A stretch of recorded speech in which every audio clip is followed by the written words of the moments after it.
Hello everyone, இந்த job எங்கேருந்து அப்படின்னா அமேசான்லேருந்து தான். என்ன ரோல் அப்படின்னா கஸ்டமர் சர்வீஸ் அசோசியேட் ரோல் தான். இது வந்து ஃபுல் அண்ட் ஃபுல் வந்து ஒர்க் ஃப்ரம் ஹோம் ஜாப். உங்களுக்கு வந்து தமிழ்நாடுங்கிறதுனால தமிழ் தெரிஞ்சாலே போதும். கொஞ்சம் இங்கிலீஷ் தெரிஞ்சிருக்கணும். ஆனாலும் அதுக்கப்புறம் நீங்கள் இது வந்து ஷிஃப்ட் எப்படி இருக்கும்னா, டே ஷிஃப்ட்டும் இருக்கும், நைட் ஷிஃப்ட்டும் இருக்கும். அப்புறம் வீக் ஆஃப் வந்து இப்போ சண்டேனா எல்லா சண்டேவும் லீவு அப்படின்லாம் கிடையாது. வீக் ஆஃப்னா அவங்க ஏதாவது ஒரு டே தான் வந்து உங்களுக்கு லீவ் விடுவாங்க. இப்போது நைட் ஷிஃப்ட் வந்து நீங்கள் எக்ஸ்ட்ரா பண்ணீங்க அப்படின்னா அதுக்கு வந்து உங்களுக்கு வந்து ஒரு 150 ருபீஸ் எக்ஸ்ட்ரா வந்து பே பண்ணுவாங்க. இதுக்கு வந்து ஓப்பனிங்ஸ் எவ்வளோ இருக்குன்னா 200 ஓப்பனிங்ஸ் இருக்குது, ஓகேவா? ஆனால் லாஸ்ட் டேட் வந்து எப்போது அப்ளை பண்ணுறது அப்படின்னு வந்து அவங்க எதுவும் கொடுக்கல. இப்போ தான் போஸ்ட் பண்ணியிருக்காங்க, இன்றைக்கி தான் பண்ணியிருக்காங்க. ஸோ நீங்கள் எப்போ பார்க்குறீங்களோ அப்போயே அப்ளை பண்ணிக்கோங்க. ஹையர் பண்ணுற ஆஃபீஸ் எங்கே இருக்குது அப்படின்னா சென்னையில் இருக்குது. இதுக்கு சேலரி எவ்வளோ எக்ஸ்பெக்ட் பண்ணலாம் அப்படின்னா ஒரு 3 to 4 LPA வந்து எக்ஸ்பெக்ட் பண்ணலாம். நம்ம இது full and full work from home ஜாப்ங்கிறதுனாலையும் அதுக்கப்புறம் இதுக்கு எக்ஸாம்ஸ்லாம் எழுதுவோம் இல்லையா, அதுக்கு கண்டிப்பாக நம்மக்கிட்ட வந்து ஒரு லேப்டாப்போ இல்லை வந்து ஒரு பிசியோ வந்து நம்மகிட்ட இருக்கணும். அதுக்கப்புறம் இன்டர்நெட் கனெக்ஷன் வந்து நல்லா இருக்கணும். இன்டர்நெட் கனெக்ஷன் நல்லா இல்லைன்னா எக்ஸாம் உள்ளே போகாது, அதனால் நம்மளால் எழுத முடியாது, ஓகேவா? இது ரெண்டும் இருக்கணும். அப்புறம் எலிஜிபிலிட்டி என்ன அப்படின்னா 10th பாஸ்ட்டு, +2 பாஸ்ட்டு, இல்லை ஏதாவது கிராஜுவேட் பண்ணியிருந்தாலோ அப்படி இல்லைனா பிஜி பண்ணியிருந்தாலும் எலிஜிபிள்.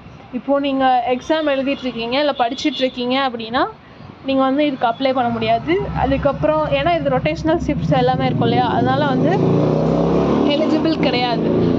அதுக்கப்புறம் இப்போது நீங்கள் இப்போ இன்ஜினியரிங் எக்ஸாம் எழுதிருக்கீங்க இல்லை 12th எக்ஸாம் எழுதிருக்கீங்க அப்படின்னா ஓகே, நீங்கள் வந்து எலிஜிபிள், இதுக்கு அப்ளை பண்ணலாம். இது வந்து வாய்ஸ் ப்ராசஸும் நான் வாய்ஸ் ப்ராசஸும் இருக்கும். வாய்ஸ் ப்ராசஸ்னால் அப்போது கஸ்டமர் வந்து கால் பண்ணி ஏதாவது குவாரிஸ் கேட்டாங்கன்னா, இப்போ நம்மளே அமேசானில் ஏதாவது ஆர்டர் போட்டு தப்பாக வந்துருச்சோ ஏதாவது வந்துருச்சுன்னா இப்போ நம்ம கால் பண்ணி அவங்க கஸ்டமர் கேர்கிட்ட பேசுவோம் இல்லையா, அந்த ஒர்க் தான் நம்ம பண்ண போகிறோம்.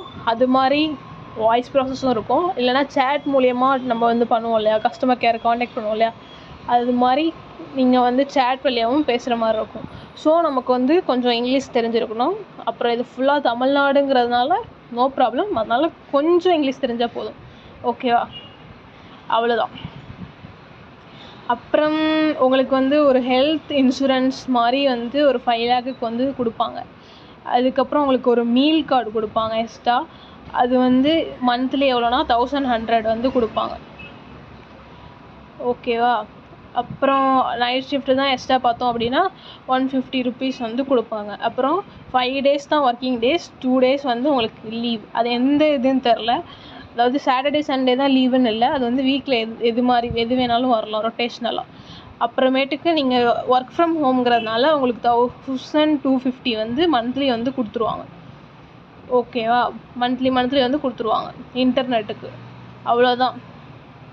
இதுக்கு வந்து அப்ளை பண்ணணும்னா நம்மக்கிட்ட லேப்டாப் இருக்கணும், அதில் கேமரா இருக்கணும், அவ்வளோதான் இந்த ஜாப். ரெஜிஸ்ட்ரேஷன் 24 hours, எப்போ பார்க்குறீங்களோ அப்போயே அப்ளை பண்ணிக்கோங்க. இதில் வந்து நாளைக்கு வந்து அப்ளிகேஷன் வந்து க்ளோஸ் ஆகிடும். தேங்க்யூ. அப்ளை லிங்க் டிஸ்கிரிப்ஷனில் கொடுக்குறேன், உடனே அப்ளை பண்ணிக்கோங்க, ஓகேவா? அப்புறம் உங்கள் ஃப்ரெண்ட்ஸ் யாராவது ஜாப் தேடிட்டு இருந்தாங்க அப்படின்னா அவங்களுக்கும் இதை வந்து ஷேர் பண்ணுங்கள். தேங்க்யூ.